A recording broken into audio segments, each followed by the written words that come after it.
Good morning to one and all. Students, in the previous class, we have completed the chapter, the lesson from your CB lesson. That is the chapter of the chess player. Okay, so today we will continue with the poem Mist. The name of the poem is Mist, and it was written, this poem Mist is written by P.G. Wodehouse. Okay, P.G. Wodehouse, the poet, was one of the most widely read humorists of the 20th century. He published how much? More than 90 books and 40 plays, and also he wrote 200 short stories.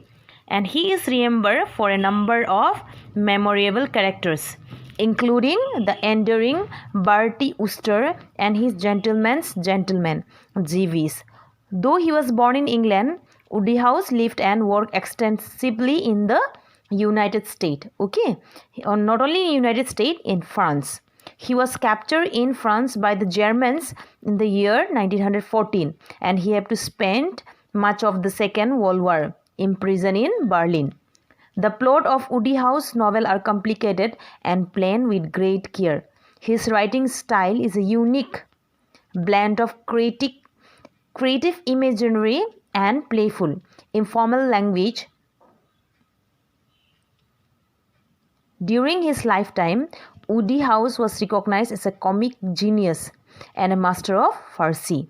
His contribution to literature was recognized when he was granted knighthood in 1975.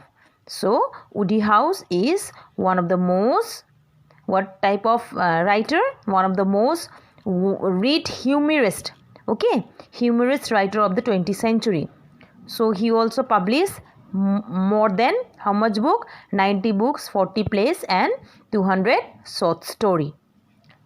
Although he was born in England, but he have to stay in United States and France, and he was captured by the German army in the year 1940, and he have to spend his much time in during the World War prison in Berlin.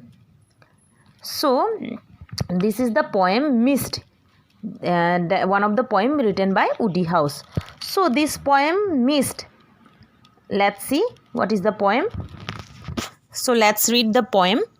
The sun in the heavens was beaming. The bridge bore an odor of hay. My flannels were spotless and gleaming. My heart was unclouded and gay. The ladies, all gaily appalled, sat around looking on at the mage. In the tree tops the dicky birds carol. All was peace till I bungled that cage. My attention, the magic of summer, had lured from the game, which was wrong. The bee, that inveterate humor, was droning its favorite song. I was tenderly dreaming of Clara. On her not a girl is a page, when a horror there soared through the air, a decidedly possible cage. I heard in a stupor the bowler emit a self-satisfied "oh." The small boy who sat on the roller set up an expectant "hurrah." The batsman, with grief from the cricket, himself had begun to detach, and I uttered a groan and turned sick. It was over. I would butter the cage. Oh, near, if I live to a million, shall I feel such a terrible pang? From the seat on the far-off pavilion, a loud yell of ecstasy rang. By the handful, my hair, which is auburn, I tore with a range from my threads, and my heart was seared deep with a raw burn at the thought that I would fuzzle that cage. Ah, the bowler's low, querulous mutter, points loud, unforgettable scoff. Oh, give me my driver and putter. Henceforward my games shall be golf. If I am asked to play cricket hereafter, I am wholly determined to scratch life's vote of all pleasure and laughter. I bungle the easiest cage. So this is the poem written by P.G. Wodehouse. So students, this poem is about the cricket game. Most of you maybe, not most of all of you like cricket, yes or no? So it was a sunny day. The bridge was filled with the smell of hay. Do you know what is hay? Hay means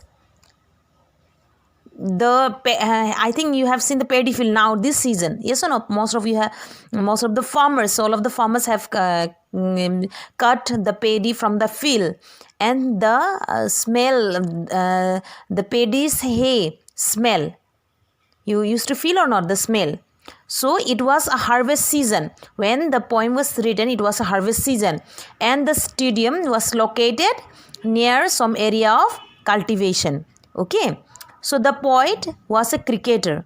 So this P.G. Wodehouse was a cricketer, and he wore spotless white flannels. What type of cloth he wore? Spotless white flannel. So he was quite happy and boastful about the weather. His mood, and that particular morning, where when he was playing the cricket, so he had the least of worries about the match being played. So he was not so much worried about the match which was going to play. Okay, so ladies sat in the gallery watching the match progressing, and the dicky birds was singing. So there in the stadium, in the first gallery, the ladies were sitting watching the match. Okay, the match was progressing, and the dicky birds was singing. It was all perfect, and it was the magic of summer, according to the poet. Okay, so it would have been a perfect day, but something went wrong. Everything was going okay, and the poet was thinking that it was going to be a perfect day, but something went wrong. So what was the thing that went wrong? The player, that is the poet, missed an easy catch. Why he missed the easy catch? Let's see. But who was to be blamed for this? Who was to be blamed? The player, the poet, yes or no? Was it the magic of summer? Yes, it was the magic of summer that distracted his attention from the game. It was bees humming, and it was the thought of Clara that distracted the player. The player turned sick as he missed the catch. So he was because of this summer, okay, and because of the mood of the day. So his attention was from the game, away from the game. So he missed the catch. The poet missed the catch. So who was to be blamed? It was no one was to be blamed, but due to the magic of summer, it was the bees humming, and it was the thought of Clara that distracted the player. The player, what happened after missing the catch? He fell sick as he missed the catch. His heart was dipping. He was thinking that so easy catch, and I have missed the catch. Now what will happen? We will lose the game. That things. Okay, his heart seared deep with a raw, agonizing burn. All the other players in the team scoffed at him, pointed at his error. All the players were there saying, why you are missing the catch? Why you did like this? You could have paid an attention. Such an easy catch. You cannot hold that ball. Everybody was scolding, pointing at him. So in the end, he gave up on the game of cricket and believed that the game of golf is a better one. So what he thought? He thought that now I will leave the cricket and I will play golf, because golf is the best one for me, the better one for me. He bungles a cage and then believes that life is empty of any pleasure and laughter. So due to that one cage, what he believed? That life is empty. Empty of what? Pleasure. Pleasure means having fun and having laughter. Okay. So due to this one cage, so that thought came in his mind that cricket is not a game for him, but for him golf will be the better one. Okay. So this is a short summary of the poem Miss. I hope you have understood the poem. If any problem, you can get back to me. Okay. As per the time mentioned. Thank you.